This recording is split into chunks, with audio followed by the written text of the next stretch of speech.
এবার ভক্তদের উদ্দেশ্যে বার্তা দিলেন ব্রাজিলের সুপারস্টার নেইমার জুনিয়র। এবার ভক্তদের উদ্দেশ্যে এক বার্তায় নেইমার জানালেন নিজের অবস্থানের কথা। সেখানে নিজে এক বার্তায় জানালেন কষ্ট ছাড়া কেষ্ট মেলে না। নেইমারের এই বার্তায় তিনি জানালেন ফেরার ইঙ্গিত দিচ্ছেন তিনি। নেইমারের বার্তা ও তার ফিরে আসার ইঙ্গিত নিয়ে বিস্তারিত থাকছে প্রতিবেদনে। শেষবার মাঠে নেমেছিলেন উরুগুয়ের বিপক্ষে বিশ্বকাপ বাছাই পর্বের ম্যাচ খেলতে। এরপর আর মাঠে নামেননি। সেই ম্যাচে খেলেছিলেন প্রথমার্ধ। এরপর খুঁড়িয়ে খুঁড়িয়ে ছাড়তে হয় মাঠ।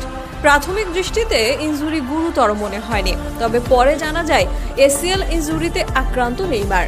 এরপর থেকেই মাঠের বাইরে নেইমার। কবে ফিরবে তা জানা যায়। নেইমারকে নিয়ে ভক্তদের আশা প্রত্যাশা অনেক, তাই তো নেইমারকে মাঠে দেখার স্বাদ নিত্যদিনের। মনে হচ্ছে যেন কতদিন মাঠের বাইরে নেইমার জুনিয়র। এক যুগের বেশি সময় ধরে মনে হচ্ছে নেইমার মাঠে নেই। এ কারণে নেইমারের প্রতি বার্তা